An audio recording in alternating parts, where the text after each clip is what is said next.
going, everybody? This is Chris Classic dropping a car blog. Hope you guys are having a wonderful and a blessed Friday. I'm on the way to work.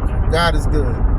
God woke me up this morning, put me in the right mind, got me a lot of things that I prayed for and prepared me for a lot of things that I'm dealing with now. Yesterday was my birthday.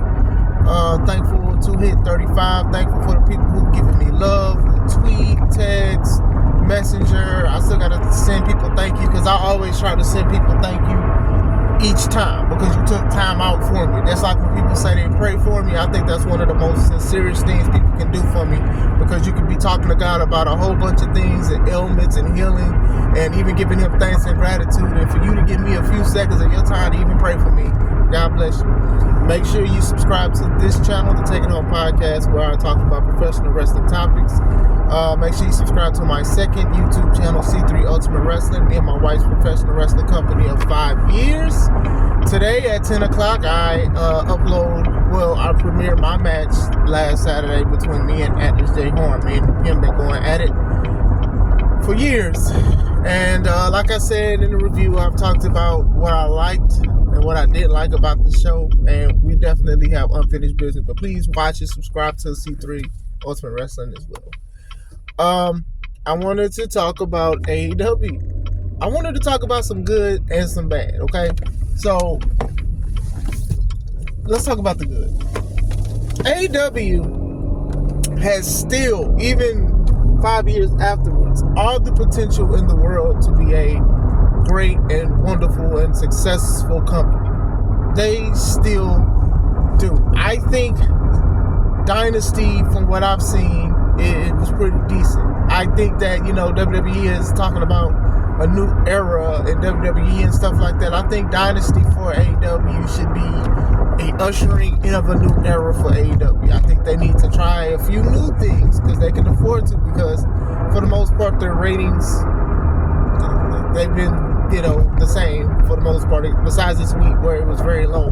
But I do think that this is a time to try to risk and try to change some things, because you have the talent. You have Swerve Strickland, who is your world champion that people love and people dance with and everything.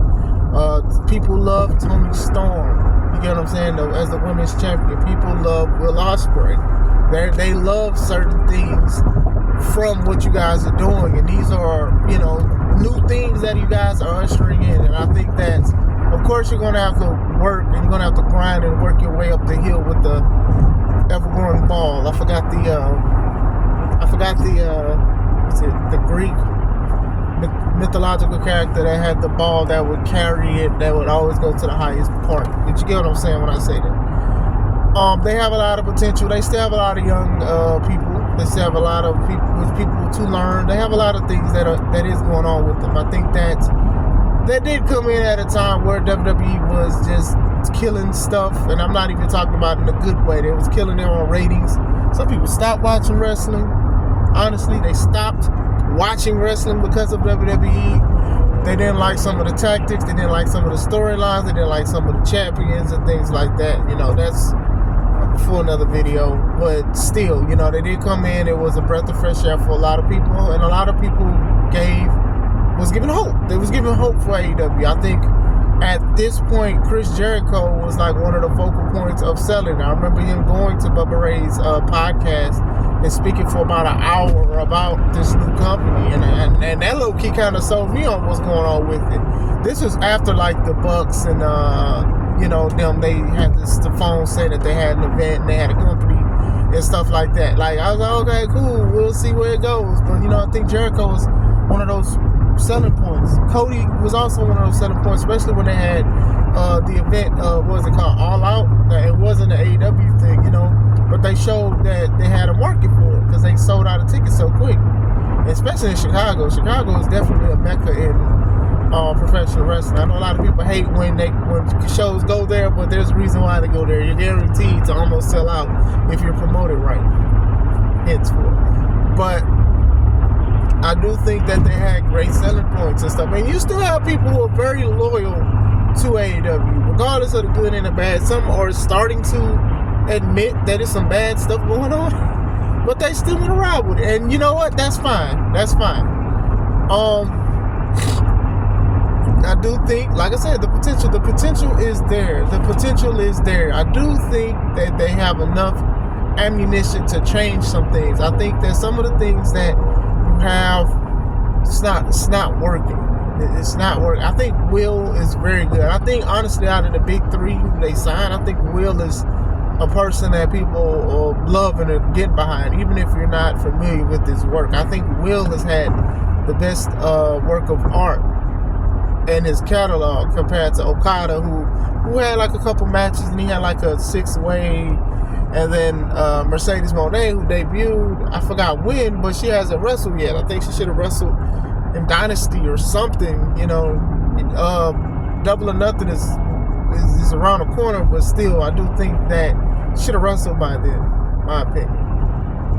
Like I said, Swerve being Swerve, working his way up there. If you want to see him as the first black champion, that's fine. I see him as that. AEW World Champion, to be exact. I see him as that. If you want to see him as just a great champion, you can see him as that too. That is definitely fine. He wants to transcend outside of race. He said it himself. Doesn't just want to just be like something that black people just look up to. He wants to see people of all races and stuff like that look up. And that's fine too. I'm like that as well. And I love my skin at the same time. But all the potential. Some of the bad things, I think sometimes the bad things outweigh the good things sometimes. And the thing is, even if the good outweigh the bad, sometimes we just harp on the bad things because we want things to be a certain way. Like if you do a painting and the painting is perfect, if you accidentally put a smudge of the wrong color, that makes the whole picture look bad. And with AEW, despite the fact having the potential in the world, I think they misuse a lot of their talent. I think that Wardlow is a good example. Like, Wardlow was a fresh guy that was on the indies, but, wasn't in WWE or nothing like that. He was a fresh guy, and y'all didn't know what to do with him. The Powerbomb Symphony, he had something. That was y'all Goldberg. Low-key. That was y'all Goldberg. This was somebody that people would have got behind. People would have loved to see wrestle and stuff. And y'all had it. Y'all had it at one point. Y'all had it. When he left MJF bars, y'all had it.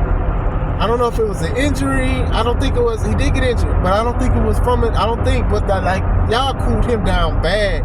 Cut his man bun down. Then when he came back, then he got injured again. Then when he came back, he cut a promo on Samoa Joe. People was like, oh my goodness, this is a great promo from Wardlow. Oh man, Wardlow lost to Samoa Joe, and now he's just a crony once again for Undisputed Kingdom, like he was a crony for MJF.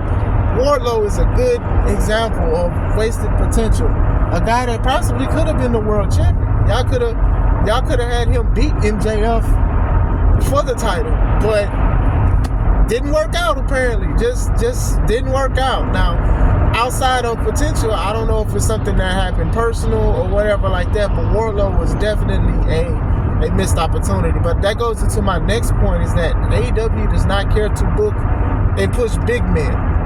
Now, you can say Samoa Joe being 300 pounds? Yes, that's one. But we need more. I mean, that's just a part of the aesthetic of professional wrestling. It's having over 6 foot guys, 260 to 300 pounds, throwing people around. Like, you have them, but I don't think they utilize them correctly. Wardlow is a good example. Lance Archer is a good example. I'm not sitting here saying they got to win every match, they got to win every title.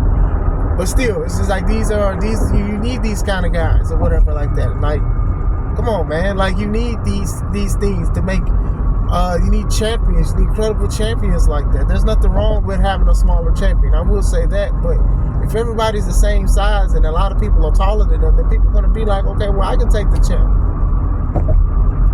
That's just the aesthetic of it. Y'all know what I'm talking about with these kind of situations. Roman doesn't look like a small guy or whatever like that, compared to Cody and stuff like that. But you have other guys. Look at how tall Damian Priest is. Like, even your size, your height could sell that you are a big guy, even if you may be under 270 pounds. You get what I'm saying? That's just one of those those things that I used to love about wrestling was just like, okay, well, I'm going to obviously put my money on the big guy because the big guy is stronger. But then sometimes the underdog, or sometimes something happens where the smaller guy wins. So it works. It works to that point. Speaking of underutilized, I do think they overutilize people too. Edge is somebody that is overutilized. Adam Copeland. Listen, I'm glad that he came back to wrestle, despite the fact, he had to cut his career short for some years, and then he came back to WWE, did some stuff there, and now he's in AEW as the AEW champion. I loved his stuff with Christian Cage. I loved the stuff with the TNT title and all of that stuff. I loved it. But then now you just look at it, and even during that, it was just like he wanted to wrestle people. He just wanted to wrestle people, and that's just what it is. But not only is he wrestling people, he's beating them. He's beating these people, and then it's just like, I understand you was trying to do stuff for the TNT title, and then now even having him with the belt, he's not going to lose much. I know he got pinned by Malachi Black because they're about to do something, and that's an interesting feud. But still, like, he was beating a lot of people. Like, Christian was, I believe, was the only one that beat him. And it's like, okay, and then Edge's promo about what the best wrestler. I was like, Edge is not the best person on the microphone. Especially, this was after like the CM Punk interview with Ariel Helwani. And Edge wasn't the one. It should have been Eddie. Like, where was Eddie at? Eddie is the guy that's supposed to be the locker room leader behind the scenes and stuff like that. And y'all didn't even call him. Y'all didn't have him do a video call to motivate people. Y'all let Adam Copeland do it, who was just fresh out the box in AEW. So, yeah, it's like with Adam, and like I said, I'm not saying his matches are bad and things like that, but, hopefully that title, they use that title to elevate somebody. Because it's looking like a lot of these ex-WWE people are getting secondary titles because they didn't want the social media to get mad at them going for the top title. So you had Adam Copeland going for Christian Cage's title because of the history they had, and then now you have Mercedes Moné. Looks like she may beat Willow, who just won it, the TBS title, which is the secondary title for the women. So we'll see where it goes. But like Adam Copeland, he's definitely one of those ones that's just like, okay, well, dude, we know you're gonna lose. Like you want to go against this young talent, but you're beating this young talent. And I remember that a lot of people didn't like WWE because the older guys, the OGs, was beating the younger talent. So it's just like the hypocrisy is real in this situation. But we'll see where it goes. Another person that is overutilized is Jericho. We all know that. Y'all knew that was coming. Y'all knew that Jericho was coming. Jericho has so many names, so many nicknames for any reason. He's won the belt. He's won the AEW championship. He's won the ROH championship, the World Heavyweight Championship. Now he's the FTW champion. And it's like, what are we going to do with this? Like, even when he loses, like, people be like, oh, well, you be the world champion in Jericho. But I'm like, okay, well, first of all, they lose on free TV. And I hate to say it, but some people not really watching it like that. Some people not watching that. Let's see. Hook beat him before he lost last Sunday. Powerhouse Hobbs, I believe, beat him twice. Eddie Kingston made him tap out at a pay-per-view. What happened with all these people? This week, Hobbs was choked out by Moxley. Hook lost to Jericho. Eddie rematched Chris and lost to Chris, and then all of a sudden their groups went against each other in a blood and guts match. Eddie did win 3 belts at one time, but it's like, where is he at? Is he okay now? Like, where is he? Hope he's not hurt. Like, you know what I'm saying? But still, it's just one of those things. Now he calls himself the Learning Tree, and then he has Big Bill, who is a big guy, by the way. Like a big guy that I've said about pushes. Hopefully this does something for him, but I am pessimistic on it at this point. Saying he wants to learn from the Learning Tree because Jericho calls himself the Learning Tree, his 511th nickname. But Jericho, he's not helping talent elevate. I think he's just throwing stuff at the wall and seeing what sticks. And that's the problem. A lot of it isn't sticking. A lot of it is plummeting and stuff like that. I think, Hook should have won. I think Hook does need work. Hook needs a lot of work, but Hook should have won. Letting him be a bad ASS because his dad was a bad ASS. You gotta start moving from that. He has to have his own identity, and I don't think that they do a great job with that. And he does get a crowd reaction. He gets a better one than Jericho. I mean, when you're in a show and the fans are saying, "Please retire," I've never heard that. To my knowledge, I've heard nah nah nah nah, hey hey hey, goodbye. I've heard please go or leave. I've heard people chant or boo when a person say, "I'm gonna leave if you don't be quiet." I've seen that, but I've never heard of a chat, "Please retire." Now, I know a lot of people are just drained and tired from looking at Jericho. And I know a lot of people are still upset with the allegations that he had with Kylie Bray. Understandable. But still, I think that he's not doing anything positive for the company. I think he does need to take a break. And then even when he was bad guy, he was on color commentary being the face. Like, I hate that kind of stuff. I hate that dynamic. I'm like, bro, you're still at work. We still hear you. We still see you from time to time. I don't think that Jericho is helping the company at all. I don't think a lot of people are looking at Jericho. I just think he does need to take a break. I think that the people that beat him, actually Andretti beat him, and then nothing happened with that. What does it do? All these nicknames and these championships y'all are giving him, what is that? How is this helping the company? It's not. It's not. I think Jericho does need to take a break for sure. Need to do something. Because the stuff he's doing, it isn't working. I know he does a lot of good PR for AEW. I know he does his cruise where he books a lot of wrestlers to be on a cruise to do wrestling shows. I know he does his music. And I'm sure, this is kind of like the epitome of what Vince was doing when he was keeping a lot of people who were bad PR. Well, but they probably were bad people, not saying Chris is, but controversial. Let me say that were very controversial, but you was keeping them because they helped you with some kind of gain, financial or business wise. So I see it. Another thing is, I do wish that I do a lot like Hook. A lot of the wrestlers do need to be polished. I think they need practice. I think they need better trainers. They need trainers. I know Serena is one, and I'd say that Serena is a good trainer or whatever like that, because I do love her ring work. I don't know if Madison Rayne is, but I was like, I guess. But still, that's for the women. But still, I think they need some more polish. You would think that having people like a Jericho, like JR, and stuff like that, and even Will Regal at one point, you would think that these kind of people you would utilize these people to help people get better, and it just doesn't seem that way. I guess they were trying to be like anti-WWE or something. Maybe. I don't know. But they definitely need to tighten up on some stuff. I think the storylines need to be a little better on TV. I think pay-per-views, AEW, and it's going back to the positive, AEW has solid pay-per-views. They really do. I think the action be good. It's like they put on, like they don't feel like a regular show.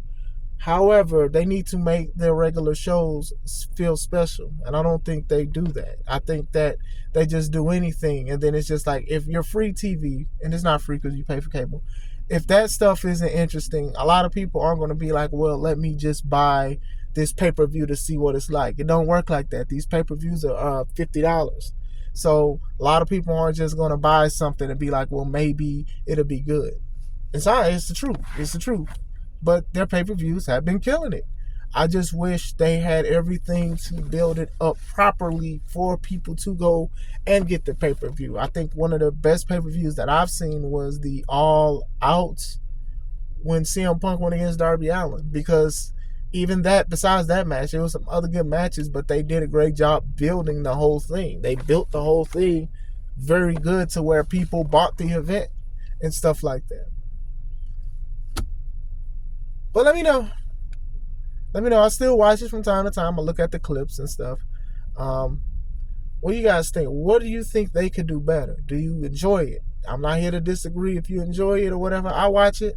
I look at the pay-per-views from time to time. I look at the matches and stuff like that. I look at both companies, Do I have a preference? Of course. But that's my preference or whatever like that. And if you have a preference, that's fine. I'm not here to smack my teeth, roll my eyes, and say, call you out your name. But let me know. I hope you guys having a wonderful day. This is Chris Classic. Let's take it home.